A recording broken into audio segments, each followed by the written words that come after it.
There are quite a few manifestation channels out there that follow 100-year-old teachings of Neville Goddard, Florence Scovel Shinn and others, more contemporary ones, which doesn't make them any less valid today, of course. However, these were different times, and one thing I noticed in manifestation teachings in general is how they all seem to put a bit of judgment on so-called negative feelings, like anger, disgust, guilt, hatred, depression, fear, you name it. And it struck me how, apart from subconscious beliefs that could be the obstacles to manifesting the life you want, there seems to be an undertone in all of them that is slightly pointing the finger at the bad feelings, sending many of us emotionally back to our childhood when we were pointed fingers and called a bad boy or a bad girl. Which then makes us to feel guilty for even having negative emotions, which closes the loop, which in turn makes what I suspect are many people get stuck and either give up on manifestation or get stuck or even reject it altogether, because these teachings tell us to simply replace the negative feelings with the positive ones. But I don't believe any emotions are bad, and that includes even the ugly emotions, like hatred, for example, towards an idea. My personal belief is that no emotions are bad. They can become bad if we take them out on other people. Until then, they are just energy and information about what our values are, and I think it would be far more effective to deal with negative emotions through self-compassion, the same compassion you would give to a friend to understand where they are coming from.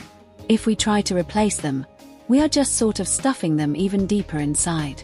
What I found is that when you are in an environment that feels safe, either with company of friends, family, or on your own, once you've let yourself feel an emotion with judgment, without trying to get rid of it, and maybe ask yourself with compassion where this feeling is coming from, without putting pressure on yourself, what happens is it usually dissipates very quickly, in my case most of the time inside 5 minutes. But the key is to not put time constraints on it. The key is to trust it. Do you remember the Karate Kid? Daniel was told the picture of the tree he had in his mind is always right, because it comes from the inside. Because it's not really about any particular emotion. When you listen to your feelings, what you are telling yourself is that they matter. They are trying to tell you something. They are trying to communicate with you before your reason kicks in, and we have all been taught to dismiss or minimize them, leaving us ashamed and in denial, which is not good for anyone. Your emotions have your best interest at heart, and feeling them fully makes you whole. And by the way, you don't have to share them if you don't want to, especially the really old, overdue ones. You can just feel them for yourself. Many people are afraid to feel the ugly feelings because they are afraid what will happen. But once they have been heard, having taught us a lesson or given us guidance, the emotions are on their way. In many instances, leaving us with a clearer head and perspective, and ultimately allowing us to make better decisions for ourselves and live better lives.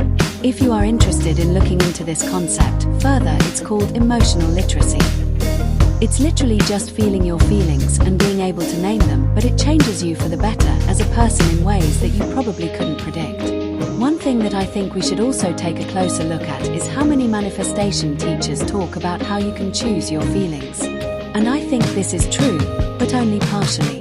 I think what they actually mean by that is that most of the time, when you are in a state of, let's call it neutrality, you can create and choose a feeling of, let's say, gratitude, let's say for the purposes of manifestation. But if you are in a state of anger, you can't just switch it off.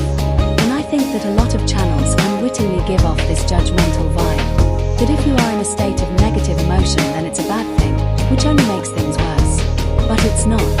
In my opinion, negative emotions are actually an expression of love. Think about it.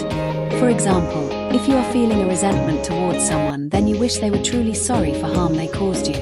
Which means that it's important that you feel protected from harm, which is an expression of love. I also think the term negative emotions just means that they don't feel good in the body. They are simply a sign that something in our life needs to be improved.